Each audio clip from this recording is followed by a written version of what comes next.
que estás en los cielos, cuántas gracias te damos en esta noche, porque tú eres nuestro Dios y nuestro Padre. Y van a ser ya casi 13 años, Señor, que desde este lugar hemos orado al cielo.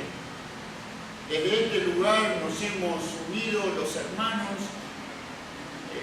hemos unido nuestros corazones, Señor, y nos hemos humillado delante de ti y hemos orado a ti rogando tus misericordias. Y siempre hemos orado agradeciéndote fundamental y principalmente por habernos amado y habernos bendecido con la salvación y haberte conocido a ti por medio del amor de Cristo Jesús y habiéndonos libertado del mundo. Por eso nunca nos alcanzarán las palabras, Señor, por todo lo que tú has hecho. También hemos orado desde este lugar para pedirte, Señor Jesús, que seas tú quien esté en medio de esta obra, para que seas tú nuestro capitán que nos guía, para que todo lo que hagamos siempre sea guiado por tu amor y por tu Santo Espíritu. También hemos orado para que podamos ser usados por ti para la gloria de tu nombre y para que cada cosa que hiciéramos sea tu voluntad y no la nuestra. Y siempre pensando en tus intereses, Señor, nunca en los nuestros.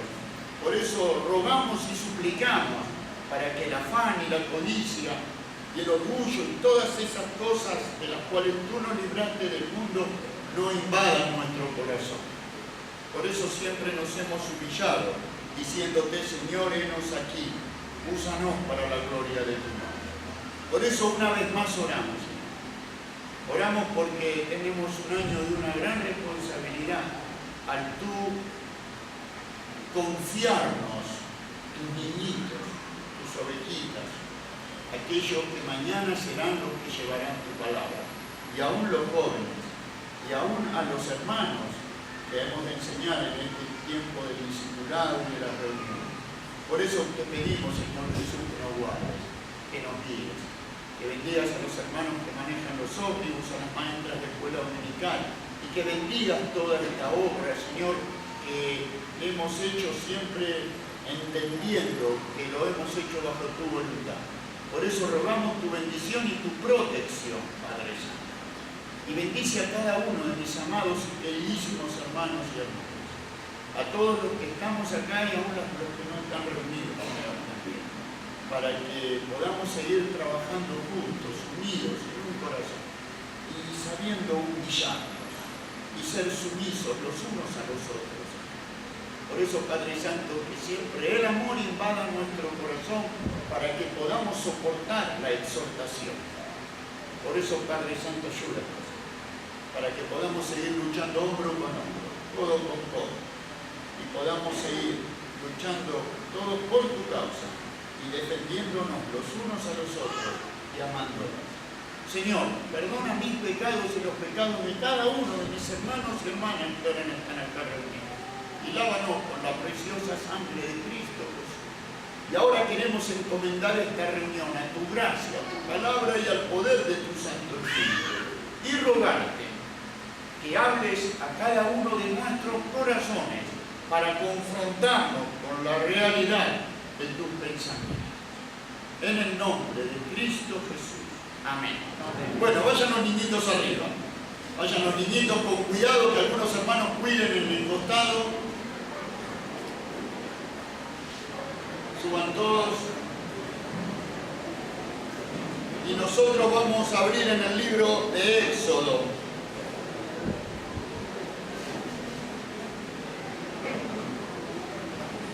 Libro de Éxodo, capítulo 8.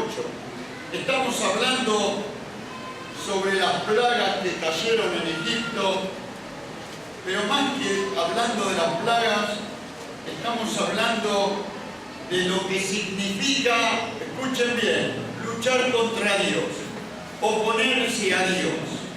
Oponerse a Dios, hermanos, acarrea juicio. Juicio, porque siempre Dios nunca envía juicio sin antes darle la oportunidad al hombre de pasar su misericordia. Por eso, qué terrible que va a ser para el mundo, ¿no? Cuando mañana, después de toda una vida de haberse opuesto a Dios, negado a Dios, tengan que confrontarse con la realidad de tener que comparecer delante del trono de aquel de quien el cielo y la tierra querrán huir. Pero dice la palabra que no podrán huir, que no habrá lugar a donde esconderse en su presencia. Por eso, mis amados hermanos, sepamos que nosotros los cristianos también tendremos que mañana estar frente a Dios. Y es muy triste que nosotros no sepamos desde hoy valorar todo lo que Él ha hecho por nosotros. Y que no aprendamos a entender su voluntad para que nuestra vida pueda estar rendida hacia Él, en agradecimiento por este privilegio que nos ha dado de conocerle.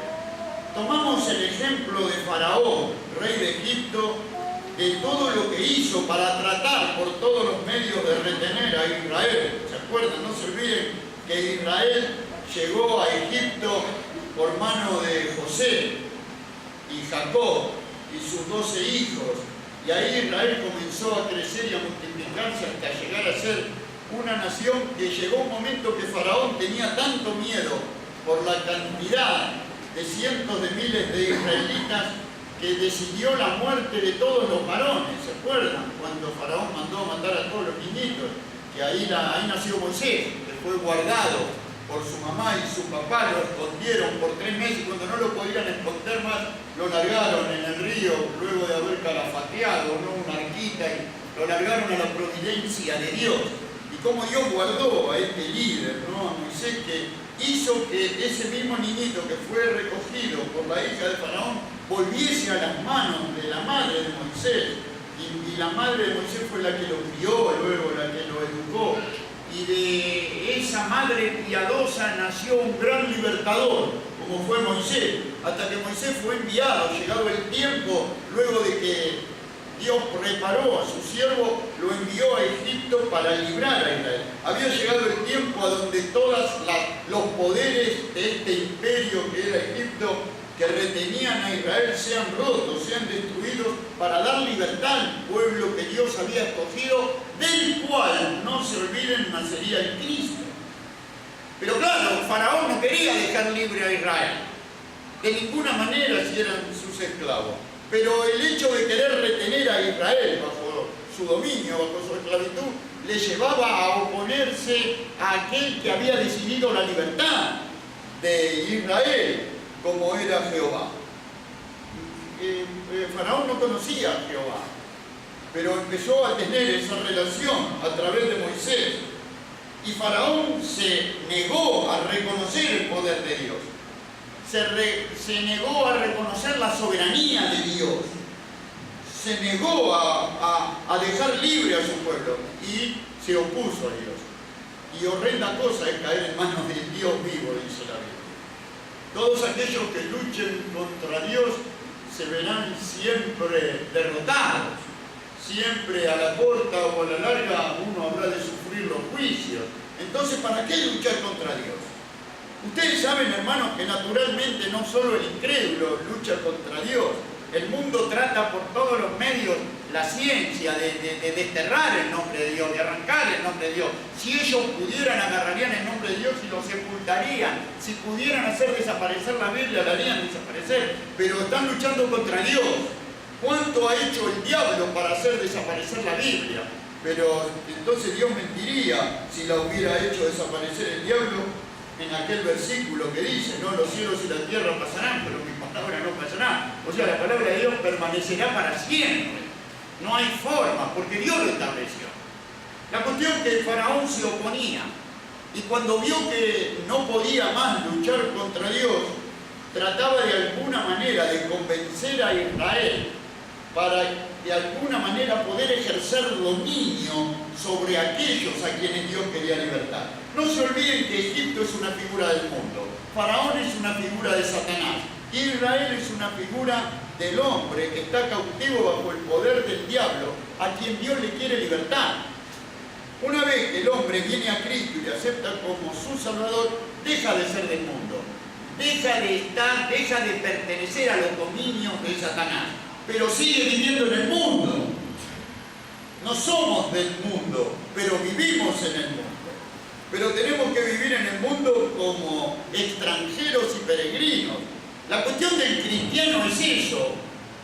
Es lo más difícil, es vivir como cristiano. Lo más difícil es vivir separados del mundo. El mundo ejerce una poderosa influencia. El mundo utilizado primero por lo que es el propio mundo, ¿no? Segundo, porque es el área, es el terreno, son los dominios de Satanás. Es donde Satanás trabaja, es donde Satanás ejerce su poderosa influencia.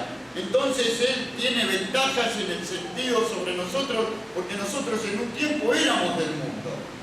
Entonces Satanás sabe por dónde tentarnos, Satanás sabe por dónde atraparnos, Satanás sabe por dónde arrastrarnos.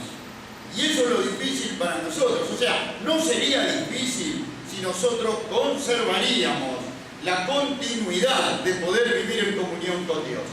Si pasaríamos el tiempo que tenemos que pasar en la intimidad con el Señor, ese tiempo de oración, ese tiempo de lectura de la palabra, ese no dejar de congregarnos, que tan importante es, mantener activa, fluida, esa comunión con Dios es lo que me daría la fuerza. Porque cuanto yo más conozca el amor de Cristo, cuanto más conozca, no de lo que yo amo a Dios, sino de lo que Él me ama a mí, de lo que Él me ama a mí. Por eso me acuerdo en el Evangelio de Juan, cuando Juan habla, él no dice aquel discípulo que amaba a Jesús, sino aquel a quien Jesús amaba. Cuando Juan escribe de él mismo, y él se refiere al amor entre él y el Señor, él dice, citándose a él mismo, él dice aquel discípulo a quien Jesús amaba. Nunca dice lo que Juan, aunque Juan amaba a Jesús, pero él se refiere al amor que Jesús tenía por él. Y eso es lo importante. Es que nosotros aprendamos a conocer lo que Él nos ama. Cuanto más conozcamos lo que Dios me ama, eso me ayudará a poder dejar el mundo, a no querer ofender a aquel que tanto me ama, que es tan importante. Por eso Satanás lo que intenta es justamente arrastrarnos, mantenernos cautivos justamente todavía en el mundo. Por eso, ¿se acuerdan que la semana pasada, no lo voy a repetir, leímos la primera objeción que hizo Faraón para retener a su pueblo? Le dijo así, dice en el capítulo, hoy vamos a leer en el capítulo 8, vamos a leer hoy, en el versículo 28. Nosotros la semana pasada leímos el 25. A donde decía, entonces Faraón llamó a Moisés y a Aarón y les dijo, andad a ofrecer sacrificio a vuestro Dios en la tierra. Y Moisés respondió, no conviene que hagamos así porque ofreceríamos a Jehová nuestro Dios la abominación de los egipcios. He aquí, si sacrificáramos la abominación de los egipcios, delante de ellos no nos apedrearían. Camino de 3 días iremos por el desierto y ofreceremos sacrificio a Jehová. O sea, Faraón quería que Israel se quede en Egipto y que el culto a Jehová sea un culto más como tantos cultos hay. Y Moisés fue claro, le dijo, no, de ninguna manera nos quedaremos en Egipto, a 3 días. Para ir a 3 días de Egipto había que pasar el Mar Rojo, había que estar en el desierto, ya había que haber sacrificado el Cordero Pascual, tenían que estar bien lejos, y desde allá bien lejos ellos podían dar un testimonio claro de que todo lo que se practicaba en Egipto, todo el resto de los demás cultos, era todo un paganismo que se ofrecía a los demonios y no a Dios. Por eso es tan importante la separación, por eso es tan importante esos 3 días, porque los 3 días demarcan los límites, demarca hasta dónde llega lo que Dios manda. Cuando Dios mandó a Nehemías reparar y levantar los muros es una figura de la separación. Jerusalén y Israel estaba separado del resto de las naciones. Los muros es una figura de defensa, pero también es una forma de separación, de mostrar hasta dónde llega el pueblo de Dios. Por eso la denuncia El predicar el Evangelio me lleva siempre a denunciar la mentira para mostrar cuál es el verdadero culto. Si no, nosotros seríamos una iglesia más. El otro día me mandaron un video a donde mostraban los de Pare de Sufrir, ¿no? Que ahora venden un vasito de agua con una tapita de plástico. ¿Vieron cómo los vasitos esos de plástico vienen con tapita de plástico? Nada más que tiene el logo de Pare de Sufrir, el símbolo de ellos, y abajo, no me acuerdo si decía agua bendita o bendecida, lo venden 80 pesos, y uno lleva el agua a su casa, la toma y se sana. Pero uno se ríe de Pare de Sufrir, pero yo me acuerdo cuántas iglesias pentecostales, sin ofender a los pentecostales, que tenían programas por televisión, los pastores como Benny Hinn, tanto decían, cuando ellos oraban, pues en la televisión, decían agarren y pongan un vaso de agua arriba de la televisión. Entonces cuando el pastor o el apóstol oraba, dice que el vaso de agua que vos tenías en tu casa arriba de la televisión quedaba con poder. Y vos después de la oración del pastor tomabas el vaso y te sanabas, o qué sé yo, todas las cosas que pasaban. Y eso es todo fetichismo. Entonces la gente del mundo cree que eso es el Evangelio. Imagínense si nosotros no demarcaríamos los límites. Pero bueno, vamos a dejar lo que hablamos la semana pasada porque no quiero volver a repetir. Y vamos a la segunda objeción que puso Faraón para retener a su pueblo. En el capítulo 8, en el versículo 28, le dijo Faraón, segunda objeción. La segunda propuesta que hace Faraón a Moisés. Y le dice, yo os dejaré ir, le dijo. Bueno, está bien, yo los voy a dejar ir.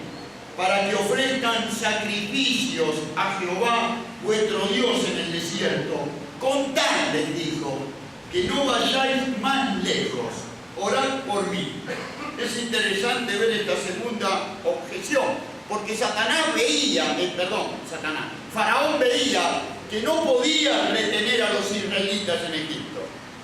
Él veía que por las cosas que sucedían, él estaba ya presintiendo en su corazón que Israel iba a ser libertado, que Israel no les podía él seguir reteniendo. Entonces él les propuso a Moisés que no se vayan más lejos de la tierra, o sea, quería tener a Israel cerca de la frontera, hasta donde llegaban los límites de Egipto, para, al tenerlo cerca, poder de alguna manera influenciar, escuchen bien, y esto va para los jóvenes, en especial para los jóvenes, pero va para todos, ¿no? El faraón quería tener a Israel cerca, en la frontera, para poder al menos influenciar en ellos, por medio de las costumbres, de las riquezas y de todo lo que Egipto ofrecía, y de esa manera, al influenciar en los israelitas, él podía dominar sus pensamientos. Y usted me dice, ¿esto qué tiene que ver? Es que así es como trabaja Satanás. ¿Cómo es que hay tantos cristianos tan miserables? ¿Cómo es que hay tantos cristianos revolcados en el pecado? Usted va a decir, no son cristianos. ¿Y cómo se atreven a decir que no son cristianos? Una persona que aceptó a Cristo verdaderamente en todo su corazón y se arrepintió de sus pecados, esa persona nació de nuevo. ¿Y usted qué se cree que va a vivir? ¿Todos viven impecablemente? Claro que hay hermanos que viven en santidad. Porque una cosa es llamados a ser santos, porque el Señor nos llamó a ser, el Señor desde el momento que nos salvó, nos santificó, nos puso aparte, pero después hay un llamamiento a vivir en santidad. Y eso es lo difícil para el cristiano. Y cuanto más separado yo esté del mundo, cuanto más lejos esté yo del mundo, cuanto menos contacto tenga yo con el mundo, menos influencia ejerce el mundo en mi mente y menos posibilidades tiene Satanás de dominarme.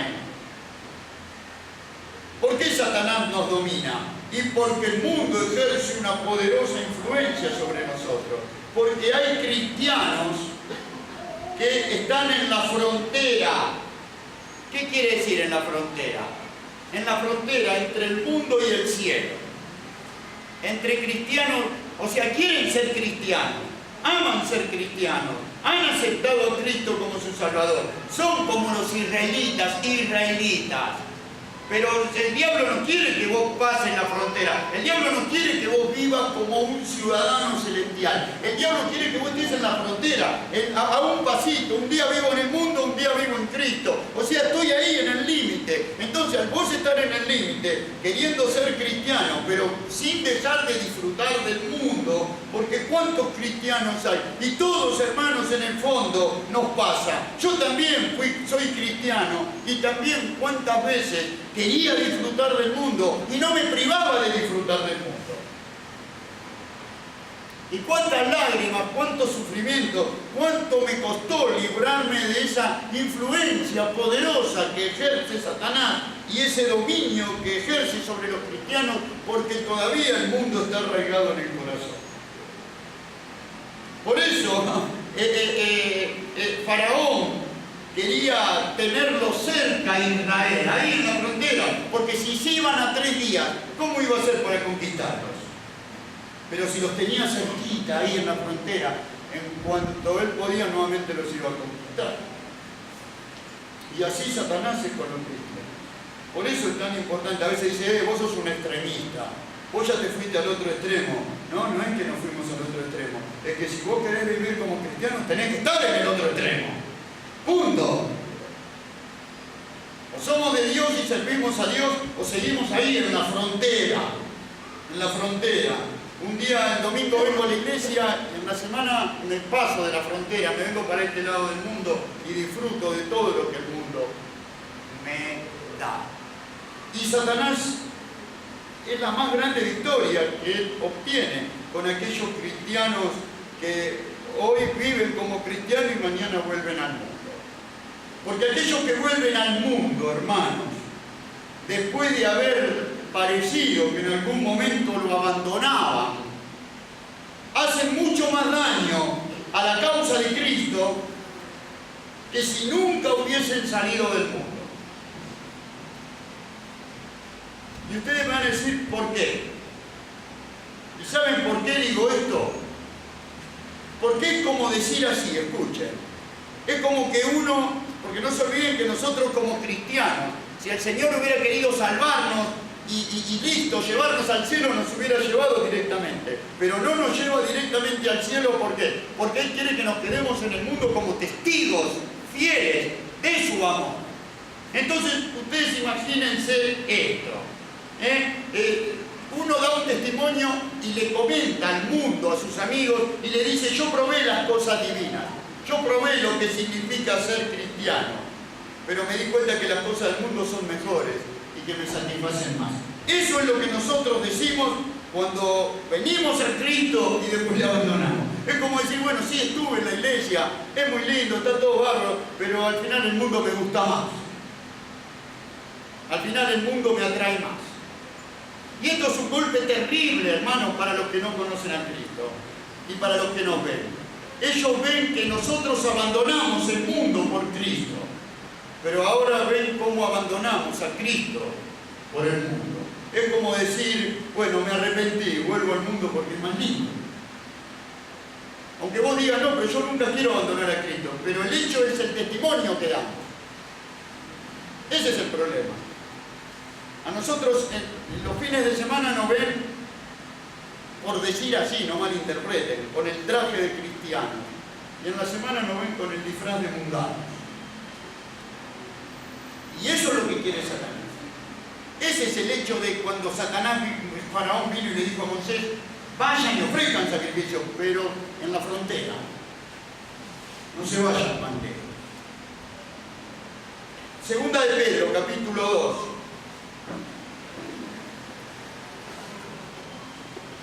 No hay que malinterpretar los que nunca nacieron de nuevo. Ahora vamos a ver un poquitito el hecho de que uno a veces dice, bueno, pero este no es un hermano. Este dio testimonio de ser hermano, pero nunca fue hermano, nunca nació de nuevo. Hay que tener cuidado con eso. De los que nunca nacieron de nuevo y de los que sí, porque el cristiano es el que nació de nuevo. Presten atención.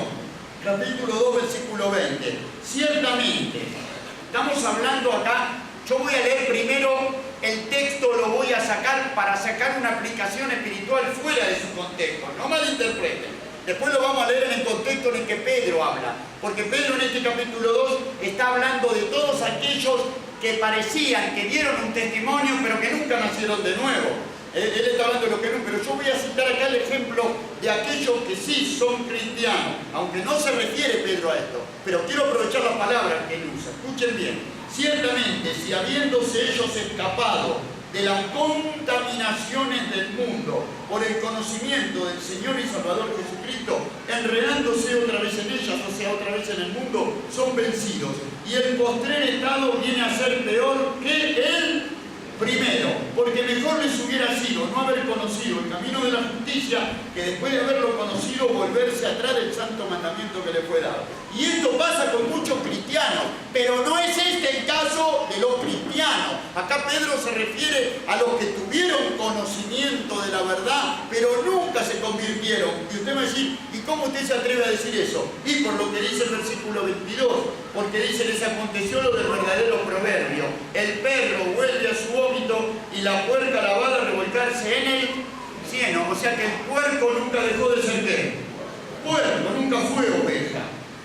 Y el perro nunca dejó de ser perro, nunca fue oveja. Y ustedes saben que el perro y el puerco, según la ley, ¿no? Porque acá Pedro está citando el ejemplo de los animales inmundos, aunque ahora ya no hay más eso. Pero lo que quiere decir, estos son inmundos, nunca se convirtieron, estos tuvieron conocimiento de Dios, escucharon el Evangelio, fueron partícipes del Espíritu Santo, o sea, se fueron bendecidos. Una persona que hoy viene por primera vez acá, vamos a poner, yo no sé, entre ustedes seguro hay personas que vinieron por primera vez, pero yo no sé si entre ustedes hay alguien que nunca participó de una reunión cristiana, a donde el que está en medio de esta reunión no es ni el Papa, ni un apóstol, ni un profeta, ni un gurú, ni un supuesto ungido con poderes. No, acá es una reunión de iglesia donde hay dos hermanos reunidos, un predicador y todos reunidos alrededor de la autoridad que es el Señor Jesús. Y estamos todos en este momento siendo asistidos por el Espíritu Santo. Aún los que vienen por primera vez,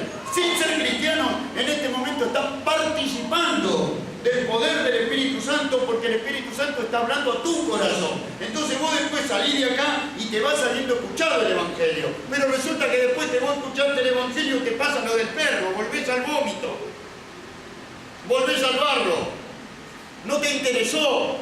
O por ahí te pasa eso, que la semilla cayó en tu corazón y generó algún tipo así de plantita, pero nunca dio vida. ¿Qué quiere decir? Generó algún tipo de gozo, de alegría, te sentiste bien. Nunca te pasó de disfrutar de algo como lo que disfrutaste en esa noche en la reunión, pero después al final en cuenta los afanes, las codicias por otras cosas, el engaño de las riquezas, las cosas de este mundo ahogan la palabra y la hacen infructuosa.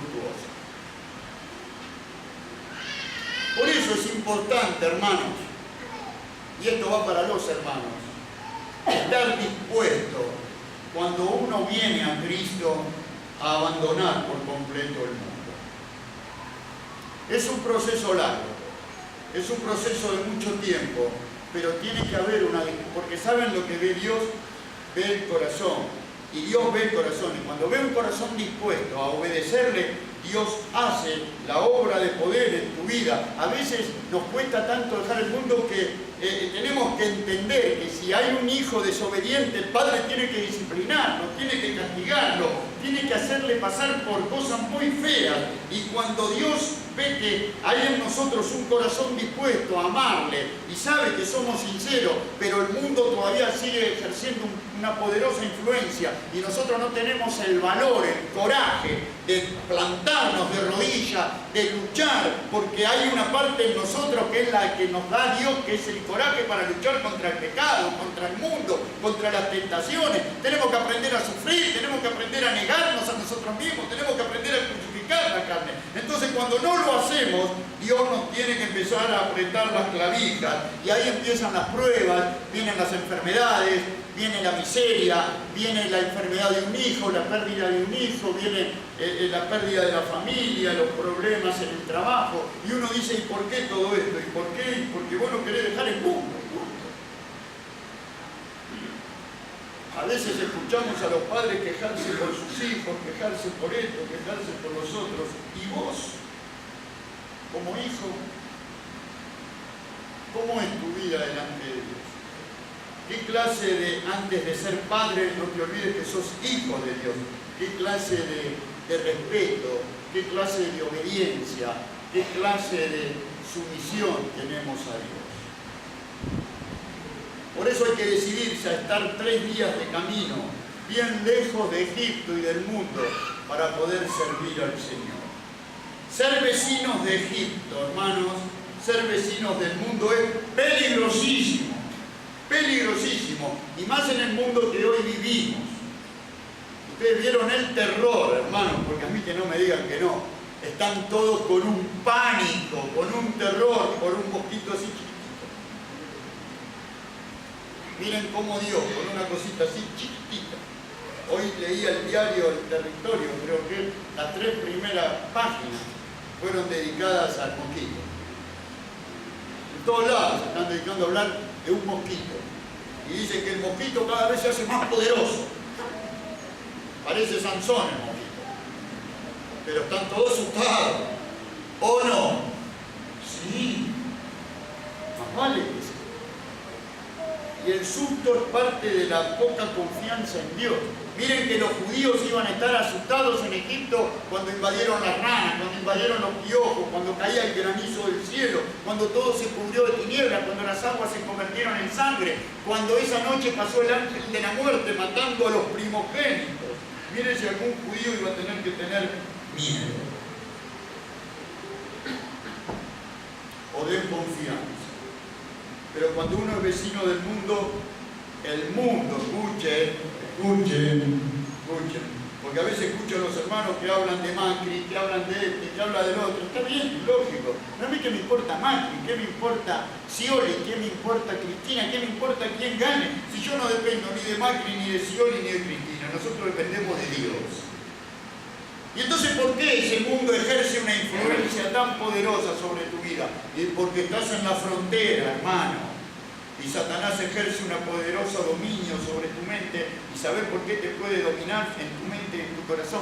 Porque estás dejándote influenciar por los miedos, por las codicias, por los afanes, por todas las costumbres del mundo.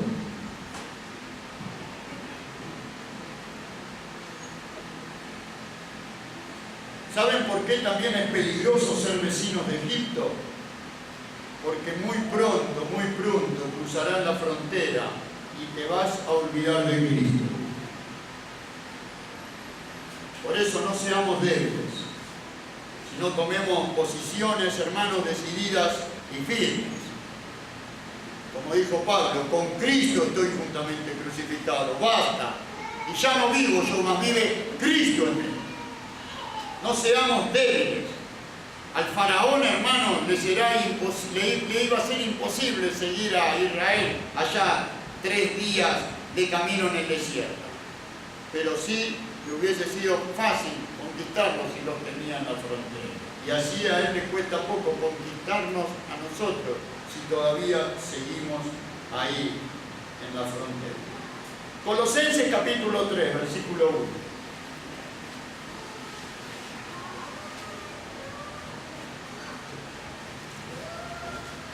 Colosenses capítulo 3, versículo 1.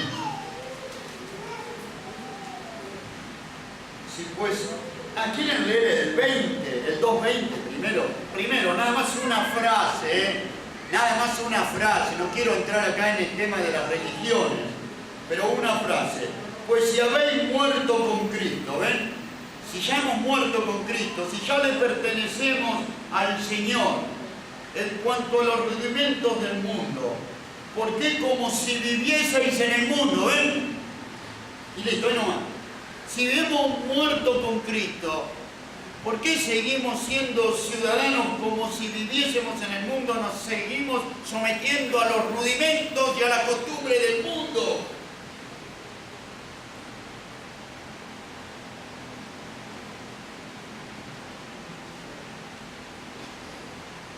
Por eso, hermanos, qué bueno es salir totalmente del mundo. Que nada del mundo, hermanos, atraiga a nuestro ser. Por eso, ahí en el capítulo 3 En el versículo 1 dice, si pues habéis resucitado con Cristo, buscad las cosas de arriba, donde está Cristo sentado a la diestra de Dios. Que las cosas del mundo, hermano, ocupen el lugar que le corresponde a las cosas del mundo, pero que nunca las cosas del mundo ocupen en nuestro corazón el lugar que le corresponde a Dios. Es muy fácil ser seducidos por el mundo. Es muy fácil, hoy hay una, yo quiero en uno de estos días, después que terminemos, que si Dios quiere hoy terminamos esto, si Dios quiere, quiero predicar, ¿saben de qué? Del amor al dinero, que es uno de los más grandes males que hoy vive el mundo, que vive el hombre y que vive el cristiano. Y aviso, voy a dar un aviso ahora, perdonen que hago un paréntesis pequeño y les doy un aviso. En la Semana Santa creo que es 26, 27 y 28, ¿no? De marzo. Sí, 26, 27 y 28 de marzo. Escuchen bien. Van a haber 3 días de conferencia, viernes, sábado y domingo. El tema va a ser un tema que nunca lo tratamos en toda su profundidad y es las 7 cartas escritas a la iglesia. Vamos a estudiar la iglesia proféticamente escrita en la palabra de Dios por el mismo Espíritu Santo de Dios. Vamos a ver el comienzo de la iglesia y cuál fue el proceso en el que la iglesia llegó a ser lo que es hoy, pero vamos a ver el degradamiento que tuvo la iglesia y cómo Dios en su misericordia estableció un tiempo en el cual su gracia se manifestó y misericordia poderosamente, pero cómo a pesar de todo la iglesia nuevamente volvió a caer en lo que es hoy la iglesia, que no es ni fría ni caliente. Esos 3 días vamos a estudiar las 7 epístolas, que tan importante es. Así que les pido que en ese tiempo no se comprometan y traten de estar, porque van a ser 2 reuniones el viernes, 2 reuniones el sábado y una reunión el domingo más largo de lo normal. Por eso, mis amados hermanos, es bueno que nosotros estemos conscientes de la posición que nosotros tenemos. Volviendo a Colosenses 3, dice, si pues habéis resucitado con Cristo, O sea, esa palabra, si habéis resucitado con Cristo, significa que hemos nacido de nuevo. Bueno, si hemos nacido de nuevo, busquemos las cosas de arriba. Pongamos nuestro corazón en las cosas de arriba. Invirtamos nuestras fuerzas en las cosas de arriba. No dejemos que el dinero, que la plata, que las ambiciones y afanes de este mundo arrastren nuestro corazón. Poned la mira en las cosas de arriba, no en las de la tierra. Ven el contraste. Versículo 5, haced morir lo terrenal, porque hemos resucitado con Cristo. Más vale que hemos resucitado con Cristo, pero todavía sigue viva en muchos la fornicación, la impureza, las pasiones desordenadas, los malos deseos, la avaricia, que es idolatría. Uno dice, pero ¿cómo? Eso yo una vez que nazco de nuevo, todo eso no lo tengo más. ¿Cómo no? Si acá dice que está vivo. Le dice, haced morir. Si dice, si habéis resucitado con Cristo, haced morir entonces.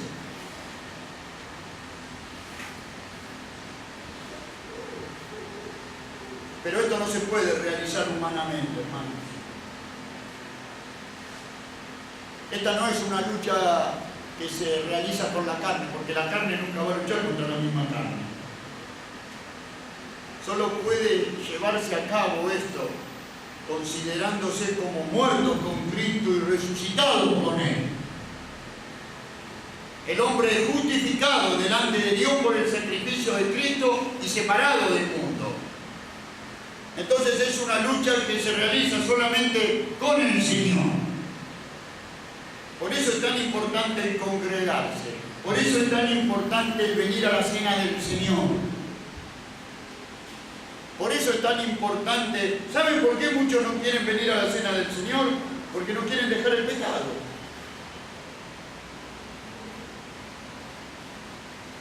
Pero hermano, después caen los juicios. Después vienen las luchas, vienen los quebrantos. Cerramos esta parte con un versículo, Mateo 5:16. Si lo quieren buscar.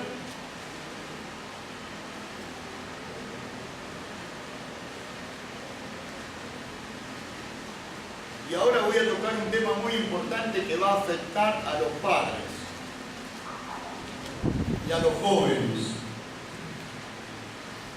Dice: así alumbre vuestra luz delante de los hombres, para que vean vuestras buenas obras y glorifiquen a vuestro Padre que está en los cielos.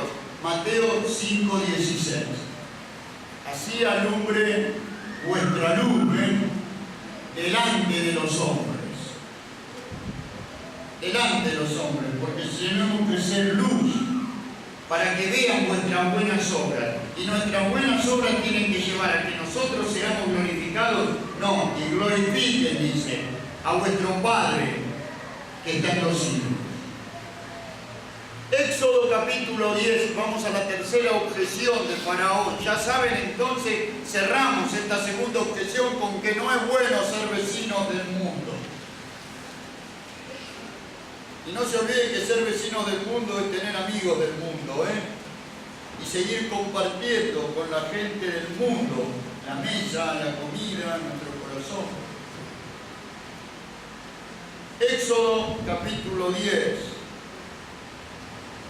Yo sé que ahora esto va a tocar profundamente el corazón de muchos, pero espero que sirva en especial para las futuras madres, para las madres que todavía tienen niños chicos. Dice así,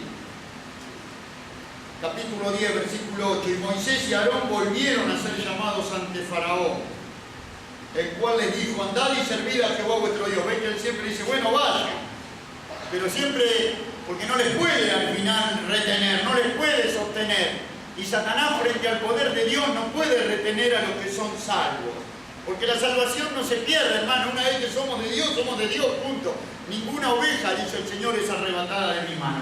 Decir que la salvación se pierde es una de las blasfemias más grandes contra el sacrificio de Cristo. Porque Cristo hizo una obra perfecta de redención, una vez y para siempre. Si no, yo le tendría que agregar algo al sacrificio de Cristo.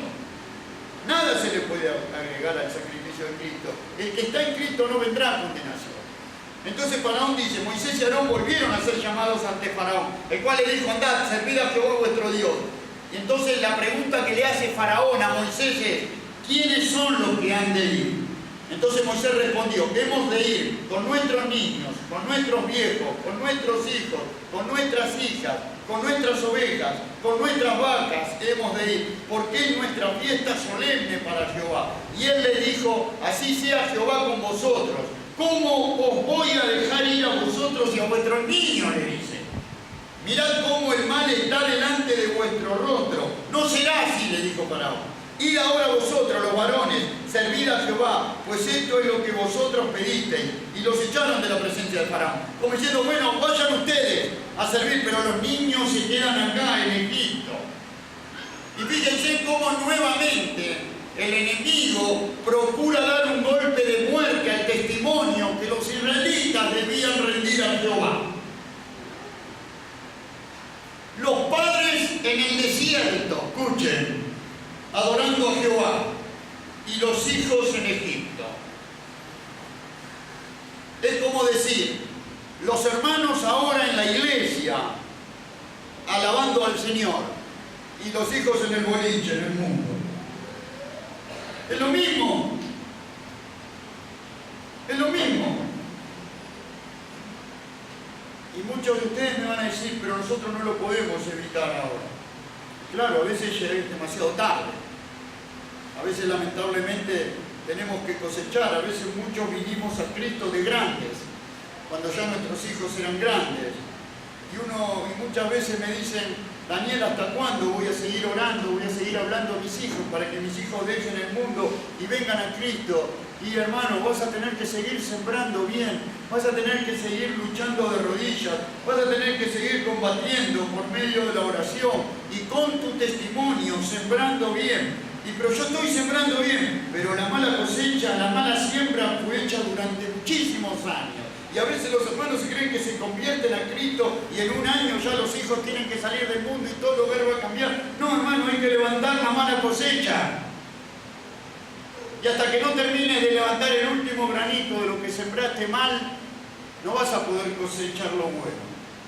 Pero ¿saben cuándo se termina la mala cosecha? Cuando no sembramos más lo malo y empezamos a sembrar lo que es bueno y agradable delante de Dios. Entonces un día, tarde o temprano, la mala cosecha terminará. Solamente que el tiempo lo conoce Dios. Los padres en el desierto, quería Faraón, y los hijos en Egipto. Y qué terrible situación, o qué terrible anomalía, ¿no? Podríamos decir, qué contraste, qué situación. Los padres en Cristo, los padres hijos de Dios, los hijos de Satanás. Los padres en el desierto, los hijos en Egipto. Hermanos, si los hijos, como Faraón quería, hubiesen quedado en Egipto, el pueblo hubiese dicho que los padres abandonaron a los hijos. Y muchas veces pasa eso. Padres que han conocido a Cristo, que se han rendido con todos sus corazones, y cuántos vecinos, familiares y amigos nos acusan de ser inconsiderados con ellos, de ser castradores, de no querer a los hijos, de no dejarles estar en el mundo. Miren si Faraón luego de su propuesta a Moisés le hubiese dicho, bueno, está bien, que nuestros hijos se queden, vamos nosotros al desierto. Qué victoria la del diablo, ¿no? Hubiera ganado lo que él quería, hubiera dejado cautivos, y teniendo a sus hijos cautivos, Faraón, él dominaba sobre el corazón de los padres. Ustedes no saben la influencia que ejerce Satanás cuando hay una familia de padres cristianos y sus hijos en el mundo. Muchas veces, en mi caso, escuchen hermanos, escuchen, en mi caso personal, que yo vengo de tercera generación de cristianos, porque mi abuelo era cristiano, mis padres nosotros, pero cuando yo era chico, a los 13 años, yo no quise saber nada de Cristo. Y el diablo me usó de tal manera que yo ejercí yo siendo un mocoso, una influencia tan poderosa que mi mamá abandonó la iglesia. Ella no podía ir a la iglesia porque yo era un diablo. Terrible era. Y ella fue influenciada y logró Satanás su propósito.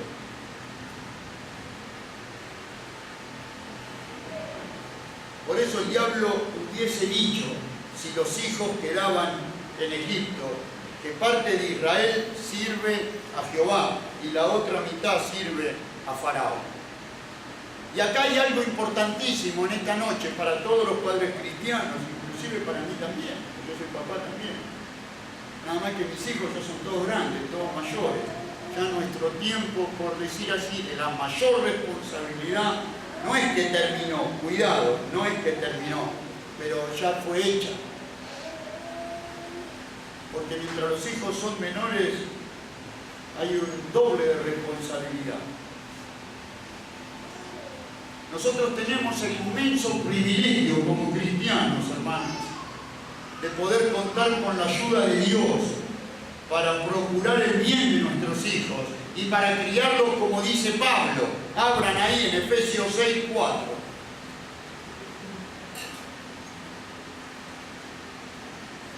Efesios 6:4.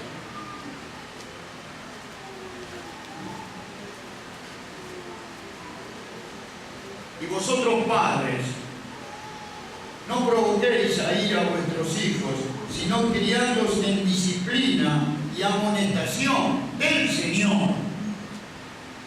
Hoy las leyes del mundo que se dictan, en especial, no solo ya en Europa, en distintas partes, ya se prohíbe disciplinar a los hijos. Los hijos ya desde menores pueden tener sus propios derechos. O sea, Satanás quiere por todos los medios que se evite lo que Dios manda. Porque Dios sabe cuál es el problema del hombre. Les cuento algo rápido, yo lo conté varias veces, pero el otro día se lo conté a una hermana y me dijo, Daniel, cuéntelo, repítalo en la iglesia. Y resulta de que un hombre era rico, millonario, y le regaló una muñeca a su hija, chiquita era ella. La muñeca hablaba, hace muchos años esto, ¿no? Cuando no había la tecnología que hay ahora. Y la muñeca era de esa primera muñeca que hablaba, así por decir, movía los brazos, movía la piernita, ¿no? Y una muñeca distinta a todas las muñecas. Y un día se rompió. Y el hombre buscó las 1001 formas de arreglar esa muñeca. No hubo caso, no hubo manera. Recorrió distintas partes del mundo, recorrió fábricas, industrias, todo. Vio artesanos, porque antes eran artesanos los que hacían muñecas. Eran artesanos. El hecho de fabricar muñecas era una artesanía.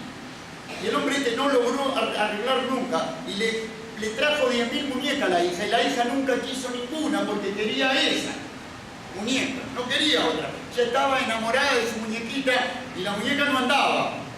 Entonces un día ya, después de recorrer y de pasar años buscando cómo arreglarlo, un día entró en un negocio muy chiquitito que decía taller de muñecas, muy chiquitito, muy sencillo, después de haber recorrido grandes negocios. Cuando entró salió un viejito, penita que se movía y le dijo a quién necesitaba y vengo a traer esta muñeca para ver si usted me la puede arreglar. Ah, sí, en un ratito se la arreglo. Y este hombre dijo, pero ¿qué te va a arreglar? Si fui a todos los lugares que fui, nadie me la supo arreglar, este va a salir con lo mismo, decir que no se la arreglo. Y bueno, el hombre se metió adentro, espéreme, ¿cuándo vengo a buscarla? No, ahora, espere un ratito. Entonces se metió adentro, tuvo media hora, a la media hora salió la muñeca, hablaba, caminaba, cantaba, todo eso. Entonces el hombre le dice, ya está. ¿Cómo ya está? Ya está. ¿Y cómo hizo para arreglarla? Y para mí no es difícil, le dijo, porque yo soy el fabricante de la muñeca. Y así es Dios. A veces los padres creen que los hijos ya no tienen más arreglo. A veces creemos que ya nuestros hijos están perdidos, que ya no hay más nada que los cambie. Porque van a psicólogos, psiquiatras, médicos, recorren, y que no está mal, yo no digo. Yo no estoy de acuerdo con la psicología, no voy a entrar en ese tema ahora, pero no estoy, pero porque no recurren al fabricante. Por algo el Señor dijo, y a vosotros, padres, no provoquéis a ir a vuestros hijos, sino, escuchen este término, subrayen, criadlos en disciplina y amonestación del Señor. Y ahora vamos, hermanos, vamos. Un examen de conciencia y de corazón. Háganse todos en esta noche. Hemos criado a nuestros hijos en disciplina y en amonestación del Señor. Le hemos inculcado a nuestros hijos que los principales y más grandes valores no son el de que no sean lo que somos nosotros. Porque la mayoría de los padres que son empleados o albañiles o carpinteros o qué sé yo, o las mujeres que son amas de casa, los que tienen trabajo así por decir, no sé, empleados comunes que han sufrido, siempre dicen, no, yo no quiero que mi hijo sufra, no quiero que mi hijo mañana tenga que luchar como luché yo, y después resulta que se sienta el padre y los hijos en una mesa y el padre de la casa ora a Dios y le dice, gracias Señor, te doy por los alimentos. ¿Cómo? Gracias por los alimentos y te quejas por lo que sos. Entonces se creen que los verdaderos valores de un hijo es mandarlo a la universidad. Padres y madres que tienen el privilegio de criar a sus hijos en sus hogares, que están en el campo o en la colonia, mandan a los hijos a la ciudad a estudiar lejos con tal de que no sean como ellos, agricultores o ganaderos o trabajadores del campo. ¿Y cuáles son los verdaderos valores que le enseñan a los chicos? El dinero, la plata, la codicia. No les enseñaron que lo más importante es, no importa que sea un agricultor, no importa que sea un pescador, no importa que sea un barrendero, pero que tenga Cristo en su corazón. Entonces vamos, hermanos, los padres, yo no me involucro, cuidado, los padres que han criado a sus hijos teniendo ese verdadero valor, en amonestación y en disciplina del Señor, no me van a decir que ahora no disfrutan de sus hijos. ¿Por qué nosotros y todos hemos sufrido tanto? Porque no hemos sido el fabricante y le hemos puesto a Él por sobre todas las cosas.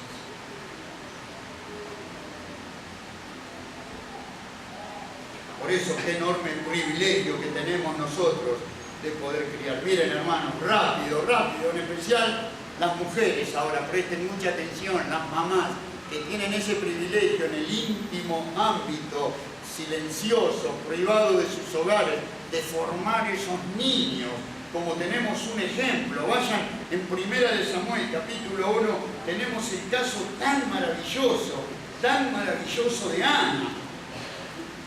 Yo voy a hacer un resumen nada más. Dice que en el versículo 1 hubo un varón de Ramataim, de Sofín, del monte de Efraín, que se llamaba Elcana. Versículo 2, tenía 2 mujeres, el nombre de una era Ana, el otro era Penina. Penina tenía hijos, mas Ana no los tenía. Versículo 4, y cuando llegaba, 5, pero a Ana daba una parte escogida, dice Elcana, porque amaba a Ana, aunque Jehová no le había concedido tener hijos. Así, versículo 7, así hacía cada año cuando subía a la casa de Jehová, la irritaba su rival, la otra mujer, ¿no? Así, por lo cual Ana lloraba y no comía, porque la angustia del alma, la angustia, la depresión, como le dicen, que es la angustia del alma, te lleva a abandonarte, te lleva a no comer, te lleva a tener una gran tristeza en tu corazón. Y escuchen esto, rápido, y Elcana, su marido, le dijo un día, porque la veía angustiada, la veía triste, la veía que estaba adelgazando, que no comía. Le dijo: Ana, ¿por qué lloras?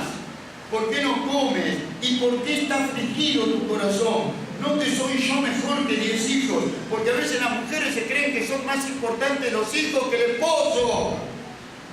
Entonces, cuando en el hogar la esposa ama más a los hijos que al esposo, no está la bendición de Dios, porque la bendición de Dios está en el orden que Dios estableció. Es lo mismo que un hogar donde la mujer manda. No es un hogar bendecido por Dios, porque eso no estableció Dios. Y en tu corazón, ¿cuáles son los valores? ¿Amás más a tus hijos que a tu esposo? ¿O el esposo amás más el trabajo que tu familia? ¿O amás más el dinero? Dios mira los valores del corazón, y por eso a veces no hay bendición, porque somos vecinos todavía de Egipto. Y se levantó Ana después que hubo comido y bebido en Silo, y mientras el sacerdote Elí estaba sentado en una silla junto al pilar del templo de Jehová, y ella con amargura de alma oró a Jehová y lloró abundantemente. Escuchen bien, hermanos, por favor. E hizo voto, o sea, fue al templo Ana, y le dijo: Jehová de los ejércitos, escuchen qué oración,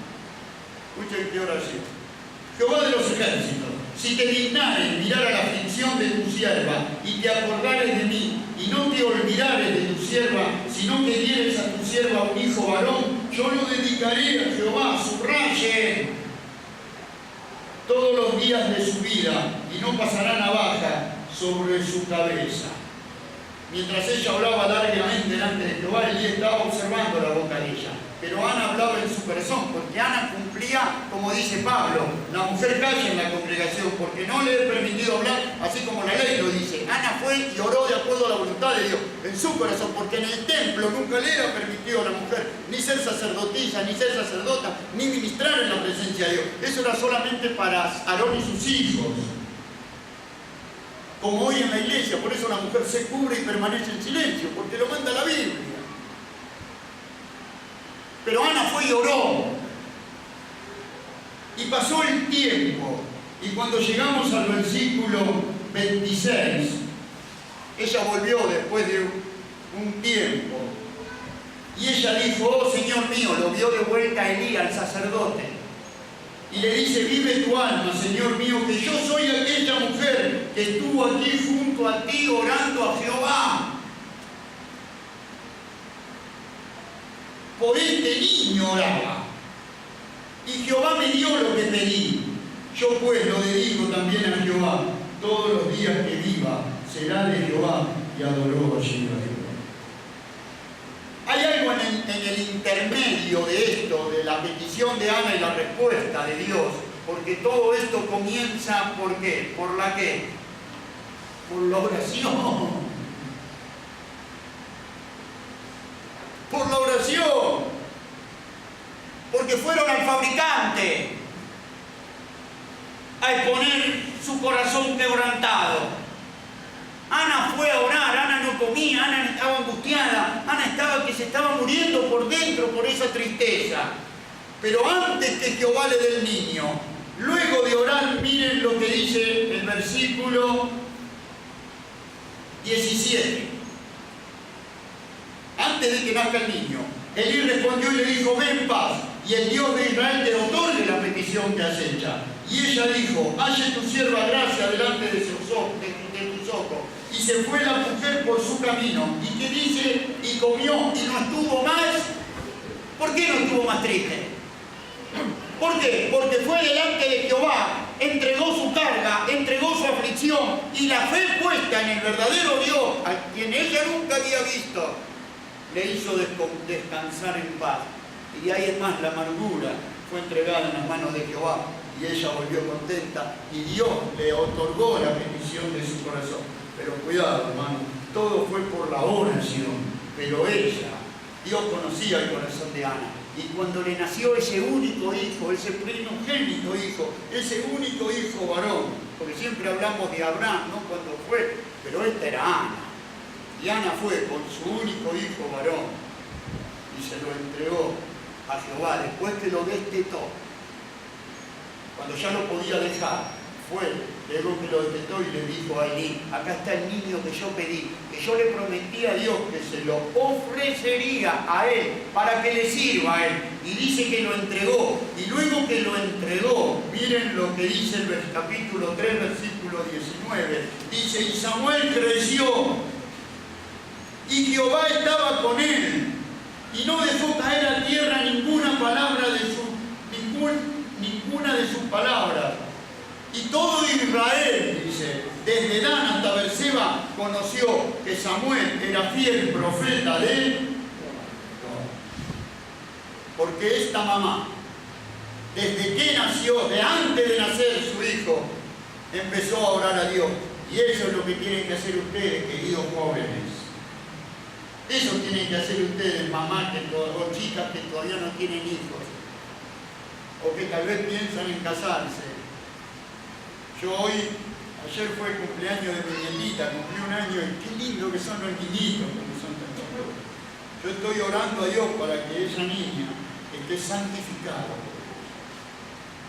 para que Dios la tenga parte, para que Dios obre en el corazón de su mamá, de Sofía y de su papá, de Germán, y ellos puedan ordenar su vida delante de Dios, para que esos niñitos tomen el ejemplo de sus padres. Y ustedes también tienen ese privilegio, ya desde ahora, de empezar a orar por aquellos niños que ustedes van a tener. Porque traer un niño hoy al mundo más vale que es una bendición de Dios, pero es una enorme y gigantesca responsabilidad. Hoy los padres están en la iglesia y los chicos en el mundo. Los padres están en el desierto y los hijos en Egipto. ¿Y qué padre puede tener un corazón contento teniendo a sus hijos en Egipto? Es una enorme responsabilidad. Esta es nuestra obligación como padres: enseñar y golpear la puerta de los cielos por la salvación de nuestros hijos. No los abandonemos en Egipto. No nos rindamos. Faraón dice: váyanse ustedes, como diciendo: bueno, ya basta, ya está todo perdido, no puedo hacer más nada. No, no te rindas. No te rindas. No te rindas.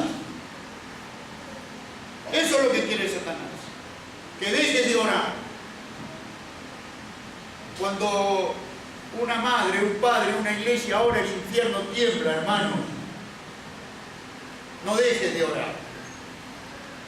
Tomen el ejemplo también. Miren lo que le pasó a Elí. Este Elí era el sacerdote. Terminó, dice que Dios le juzgó a Elí. Y luego que le juzgó a Elí, dice, miren que no encuentro ahora el versículo, pero dice que los hijos de Elí murieron. Dice versículo 13, capítulo 3. Acá está un hombre haciendo la voluntad del diablo. Y esto va para los padres. Dice así, versículo 11, capítulo 3. Jehová dijo a Samuel: he aquí, haré yo una cosa en Israel, que a quien le oyere le retiñarán ambos oídos. Aquel día yo cumpliré contra Elí, el sumo sacerdote, todas las cosas que os he dicho sobre su casa, sobre el principio hasta el fin, y le mostraré que yo juzgaré su casa para siempre, por la iniquidad que él sabe. Porque sus hijos han blasfemado a Dios y él no los ha. ¿Qué dicen? ¿Saben lo que significa en el griego estorbado? Supónganse que esta es una puerta y ustedes quieren pasar. Yo me pongo así y los estorbo, no los dejo pasar. Eso es estorbar. Eso es estorbar. Y escúchame, papá. No dejes de estorbar a tu hijo, porque el juicio de Dios va a caer sobre tu vida si lo dejas blasfemar el nombre de Dios sin que vos lo estorbes. ¿Querés blasfemar a Dios? Anda a blasfemar a la calle, no en nuestros niños. Estorbar a tus hijos. No sea cosa que después Dios te estorbe a vos. No tengas ya más la vida o el privilegio que Dios te da, o quizás te los quite, porque vos no lo estorbaste. Porque los dos hijos de Elí murieron los dos juntos, y después murió el padre. ¿Por qué? Porque los padres estaban en el desierto adorando a Dios, y los hijos querían a Satanás que se quedaran en Egipto. Y Moisés no lo dejó. Le dijo que no. ¿Quieren escuchar un versículo que espero que lo sepan interpretar bien, que no lo saquen fuera de su contexto? Un versículo que creo que nunca lo hemos leído juntos en el sentido de meditar. Jeremías capítulo 35. Acá voy a tomar dos ejemplos, el de Abraham y el de, yo no me acuerdo cómo se pronuncia el nombre, Jonadab, 35:14. Tomen el ejemplo de Jonadab, presten atención para que después los papás no lamenten la pérdida de sus hijos. 35:14 de Jeremías. Fue firme la palabra de Jonadab, hijo de Recab, el cual mandó a sus hijos que no bebiesen vino, y no lo han bebido hasta hoy, por obedecer al mandamiento de su padre. Y yo os he hablado a vosotros, dice, desde temprano y sin cesar, y no me habéis oído. Jonadab obedeció. Y la obediencia tiene bendiciones, versículo 19, capítulo 35. Por tanto, así ha dicho Jehová de los ejércitos, Dios de Israel: no faltará de Jonadab, hijo de Recab, un varón que esté en mi presencia todos los días. Obediencia, bendición. Obediencia, bendición. Fue al fabricante. Génesis 18.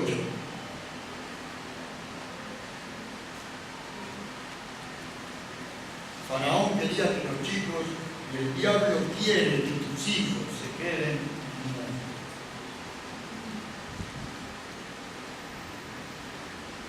Capítulo 18, versículo 18 de Génesis. No, 17. 18, 17. Y Jehová dijo: encubriré yo a Abraham lo que voy a hacer, habiendo de ser Abraham una nación grande y fuerte, y habiendo de ser benditas en él todas las naciones de la tierra. Hasta ahí está bien el contexto.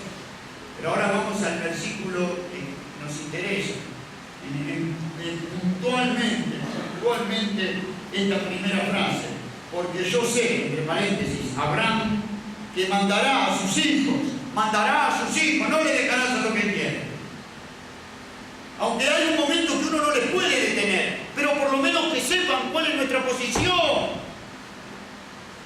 que sepan cuál es nuestra postura, que sepan lo que hay que respetar en el hogar. No pueden traer la maldición, la fornicación, el adulterio, la inmundicia, los vicios a casa.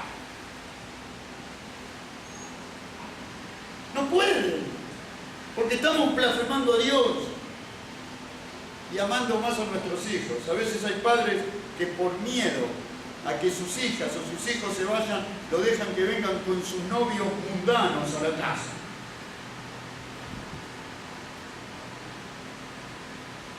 Y no es así.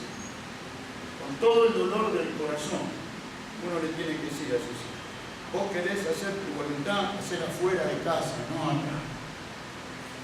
Porque acá la autoridad y la voluntad es que se hace la de Dios.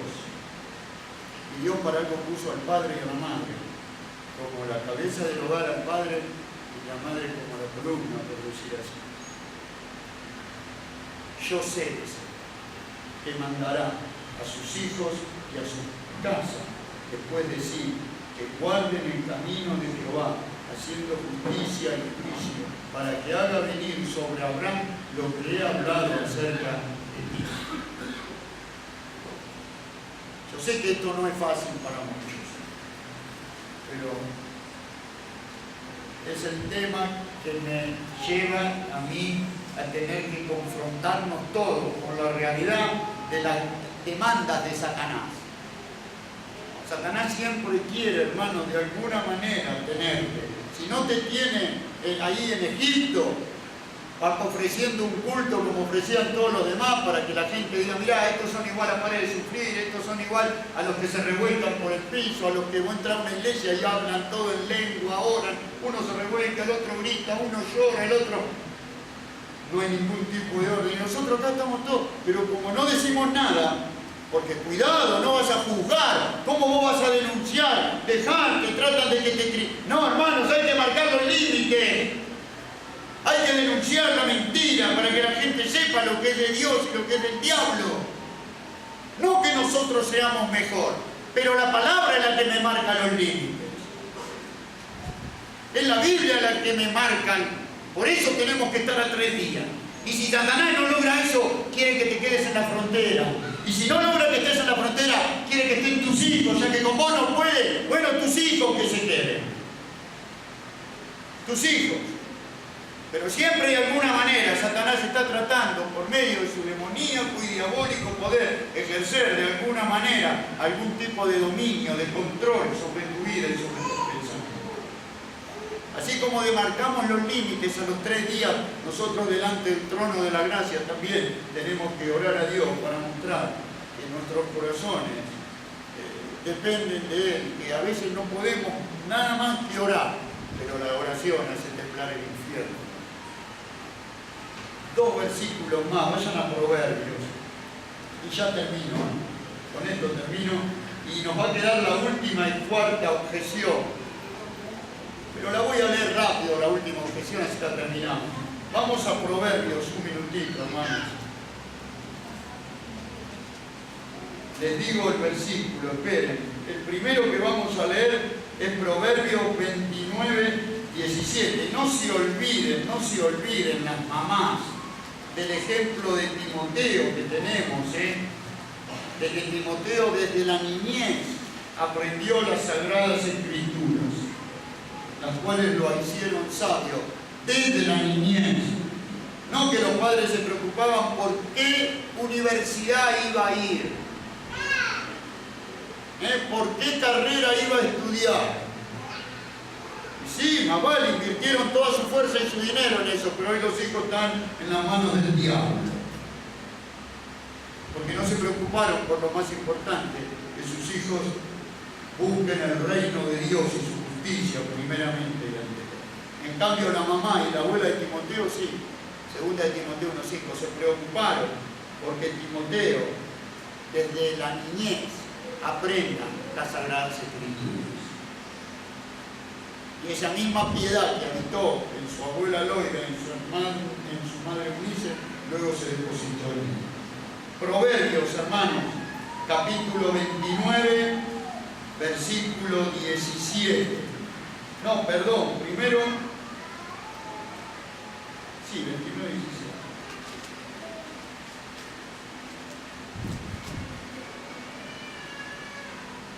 Corrige a tu hijo y te dará descanso y dará alegría a tu alma. corrige a tu hijo y te dará descanso y dará alegría a tu alma. Uno más, 23:13.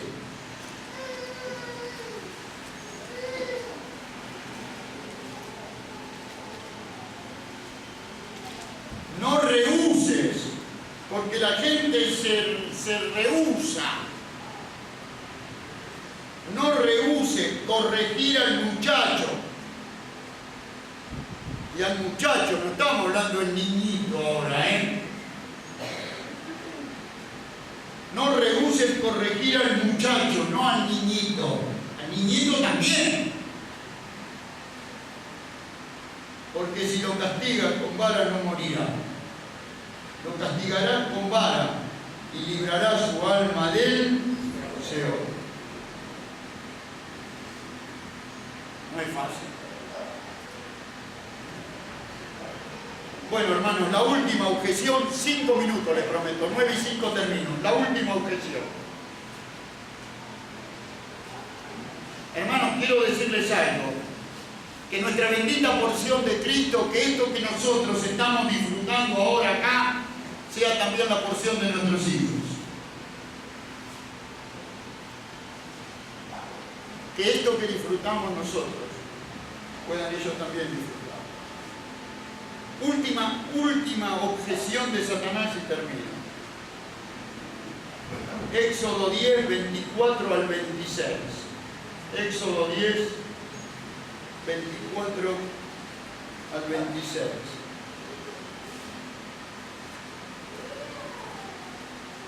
Entonces Faraón hizo llamar a Moisés, cuarta y última objeción, y dijo, servid a Jehová, solamente, claro, no pudo retener a los hijos, no pudo retener a los judíos, los que se iban a 3 días de camino, y dijo, id y servid a Jehová, solamente queden vuestras ovejas y vuestras vacas, vayan también vuestros niños con vosotros. Y Moisés respondió, tú también nos darás sacrificios y holocaustos que sacrifiquemos para Jehová nuestro Dios. Nuestros ganados irán también con nosotros, no quedará ni una pezuña, porque de ellos hemos de tomar para servir a Jehová nuestro Dios, y no sabemos con qué hemos de servir a Jehová hasta que lleguemos allá. Subrayen esa frase, ni una pezuña. Faraón dijo, queden sus animales, pero Moisés no sabía cómo iba a ser todo lo que Dios le iba a exigir. Y le dijo, no, irán nuestros animales, nos llevaremos todo, porque no sabemos con qué hemos de servir a Jehová hasta que lleguemos allá. Israel no sabía cuál era su responsabilidad frente a Dios, ni tampoco las exigencias de Dios. Sí lo supo después de estar a 3 días de camino a través del desierto y de haber dejado atrás la sangre del Cordero Pascual y haber atravesado el Mar Rojo, donde el poder de Faraón quedó sepultado bajo esas aguas. El pueblo no podía conocer las exigencias divinas mientras estaba en Egipto. ¿Y qué quiero decir con esto? Volvemos a la aplicación espiritual nuestra. Nadie puede conocer, hermanos, sus responsabilidades de cristiano si primero no tiene conocimiento de la seguridad de la salvación, de una salvación segura, de una salvación ya hecha y cumplida, una vez que uno está seguro de haber sido libertado del poder del diablo, de haber sido libertado de la condenación del pecado, de saber que uno ya está en las manos de Cristo, que ha visto en la cruz la muerte de Cristo y su resurrección, que ha dado por el bautismo un testimonio de que en esas aguas quedó sepultada su antigua naturaleza y el poder del diablo. Una vez que tiene esa seguridad, que muy pocos la conocen, porque la mayoría no están seguros de ser salvos y viven angustiados pensando en lo que ellos pueden hacer por cuidar su salvación. Entonces, mientras ustedes no tengan un conocimiento de la claridad y la seguridad de lo que Dios hizo por ustedes, nunca podrán conocer cuáles son los planes y propósitos que Dios tiene para tu vida. Sí lo supo Israel después de estar a 3 días de camino. Mientras yo estoy en el mundo, mientras el mundo me influencia a mí, mientras sigo atado a los codicias, a las afanes, mientras le doy los restos al Señor, me la paso trabajando para mí, pero cuando tengo que dar algo para el Señor, meto la mano en el bolsillo y le doy las migajas de mi plata, le doy las migajas de mi tiempo, y vivo nada más que pensando en mí. Y a veces el egoísmo, a veces la envidia, a veces la bronca, no sé, a veces porque hay algo que no me gusta. Porque los hermanos que trabajan son los que se equivocan, los que no se equivocan son los que no hacen nada. Sigo cruzado de brazos sin hacer nada. Y no es así, hermano. No es así. El mundo sigue influenciando en tu corazón.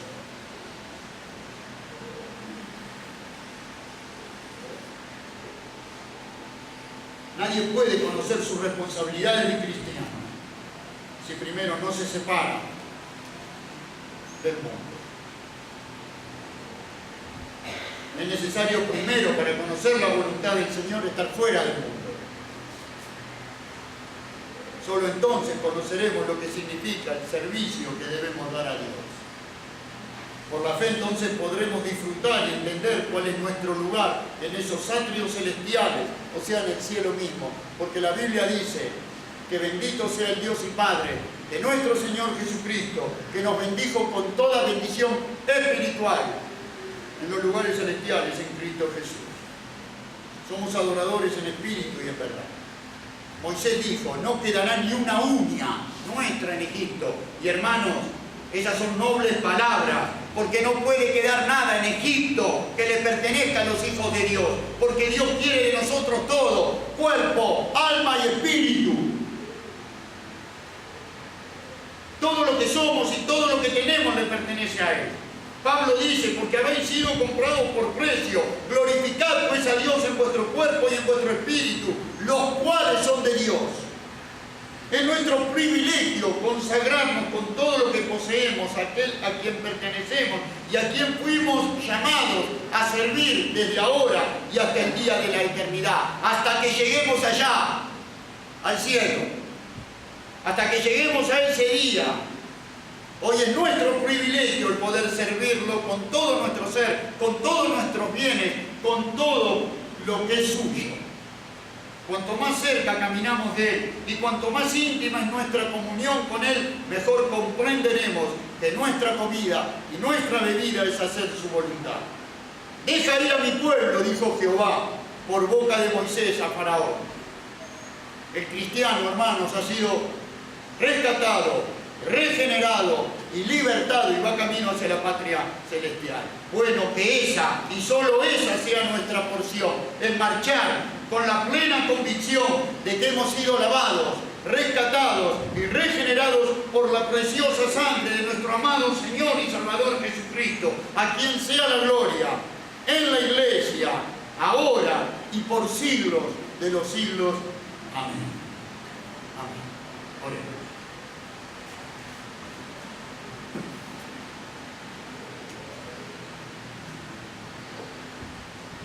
Señor nuestro y Padre nuestro que estás en los cielos, cuán profunda es tu palabra. Estos tiempos son los que es tan necesaria la exhortación de tu palabra, Señor, para que seamos sacudidos. Me acuerdo de aquellas palabras tuyas cuando le enseñabas a Moisés con respecto a las lámparas que alumbraban en el tabernáculo. Y esas lámparas de aceite tenían que ser sacudidas por las despabiladeras para poder quitar las cenizas que tal vez velaban, ocultaban el resplandor de esa luz. Y hoy leíamos las palabras de Jesús cuando Él dijo a los suyos, así alumbre vuestra luz delante de nosotros. Y a veces el temor a mantenernos a 3 días separados del mundo, el temor a denunciar la idolatría, las artimañas del diablo, a veces la mundanalidad de querer ser cristianos y estar entre la frontera de lo santo y de lo profano, de lo espiritual y de lo carnal, de Cristo y del mundo. A veces el hecho de que seguimos permitiendo que nuestros hijos hagan lo que quieran sin nosotros estorbarlos.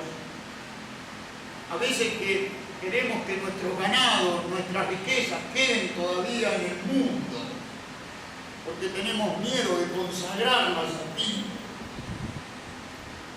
tantas cosas y al final en cuenta son armas que Satanás utiliza para influenciar en nuestra mente y seguir ejerciendo dominio y poder sobre nuestras personas. Oh Padre Santo, rompe todas esas ataduras satánicas. Rompe y quita toda esa influencia demoníaca que Satanás ejerce en nuestros corazones y pensamientos y conciencias. Libértanos, despabilanos, Señor, para que podamos reflejar en toda su gloria y resplandor tu luz, para que los que nos rodean vean y glorifiquen a nuestro Padre que está en los cielos. Señor, hoy decíamos de ese enorme privilegio que tenemos de ser tus hijos, de ese enorme privilegio que tenemos de llevar la antorcha de la verdad a un mundo que está hundido en el engaño del diablo. Ese privilegio muy pronto se terminará cuando hayamos llegado allá, al cielo, al lugar que tú nos has preparado. Por eso, Señor, despabilanos, despiértanos, porque la noche está avanzada y el día se acerca. Como dice Pablo, desechemos las obras de las tinieblas y vistamos las armas de luz. Bendice a la iglesia en esta noche.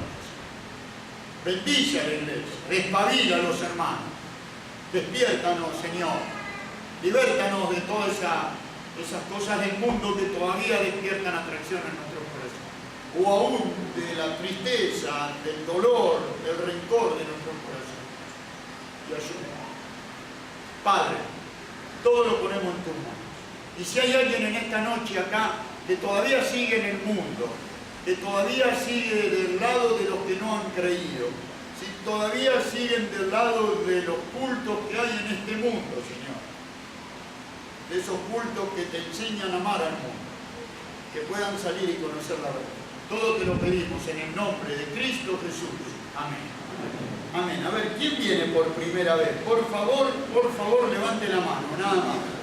¿Hay alguien que hoy viene por primera vez? ¿Nadie? Allá atrás. Muy bien. ¿No querés aceptar a Jesús como tu Salvador o vos ya sos cristiano? ¿No? Vení, pasen acá adelante los que vienen por primera vez y dicen: Daniel, yo quiero aceptar a Jesucristo como mi Salvador. Yo quiero ser parte de los que van a abandonar el mundo para conocer la verdad de Dios. ¿Hay alguien más que viene por primera vez? ¿Hay alguien más que dice: Daniel, yo quiero aceptar a Cristo? ¿No? Bueno, seguro, ¿no? O sea, cosas que se arrepientan más tarde. Pasen. Suban, no tengan miedo. Ustedes no le hagan caso a todo lo que están ahí. No tengan vergüenza.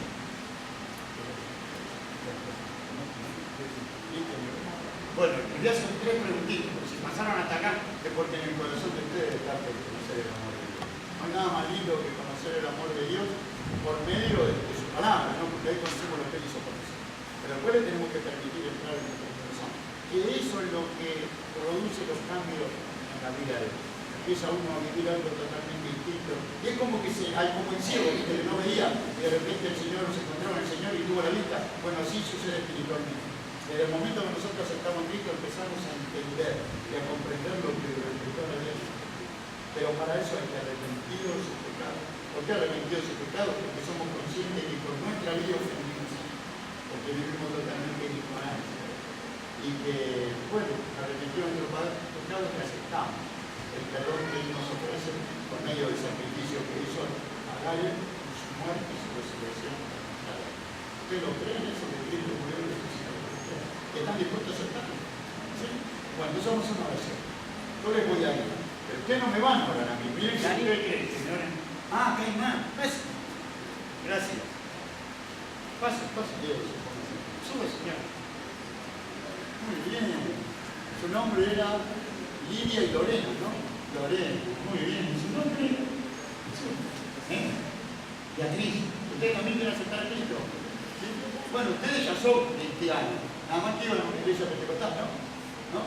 ¿Sí? Pero ustedes no. Ustedes tienen que tener la seguridad de hacerlo así. Pero vamos a hacer una cosa. Así como le invité a ellos, yo les voy a invitar a ustedes. Total, para asegurarnos, no hay nada más. Y total, vamos a hacer una oración más. Vamos a hacer juntos una oración. ¿Usted cree que Jesús murió y resucitó? Y usted también, y bueno, vamos a asegurarnos, hacer una oración. Pero escúchenme bien, hagan silencio, por favor. Miren que hacer la oración no es por hacer la oración, sino es por hacer la oración y hacerla con el corazón. Si ustedes la hacen con el corazón, ustedes son salvos. Si la hacen por hacer, no tienen ningún valor. Pero si ustedes lo que hacen, no me lo hacen a mí, ustedes son conscientes de que el que oramos es a Dios, ustedes son salvos. Yo no veo lo que hay en su corazón, pero Dios, si ustedes lo hacen con el corazón, ¿se entienden lo que quiero decir? Todo está en ustedes y lo que ustedes ahora expresen, lo expresan por hacer. ¿Y vos cómo te llamas? ¿Tú también querés estar en eso? ¿Cuántos años tenés? No, muy bien. O sea que te la edad más linda para aceptar. Es la edad que si uno es un balance y le pregunta a todos los cristianos, ¿a qué edad aceptaron a Cristo? Le van a decir que entre los 9 y los 15 años, el 60% de la iglesia. Así que mirá la importancia que tiene las cosas. Bueno, cierren los ojos, lo saben. Y oran en voz alta, sin vergüenza conmigo de la siguiente manera. En voz alta lo saben. Señor nuestro, te pido perdón por todos mis pecados. Y yo creo que Jesucristo murió y resucitó para el perdón de mis pecados. Y yo lo acepto como mi único y suficiente Salvador. Te doy las gracias en el nombre de Jesús. Amén. Ahora voy a la pregunta. Señor, gracias. Gracias por la noche tan linda, por este momento que es para nosotros como si fuera un premio no merecido. ¿Por qué digo esto? Porque tú nos permites en nuestra pobreza y miseria poder recoger estos preciosos frutos por adelantado, antes del día de la gran cosecha. Y es ver a estas almas arrepentidas de sus pecados y sus lágrimas. Señor, nuestro gozo es tu gozo.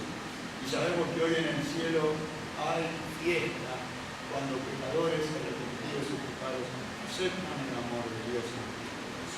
Por eso bendícelas y aún a esta bendita. Bendícelos a todos. Guarda, revélate en todo su amor y guía. En el nombre de Cristo Jesús. Amén.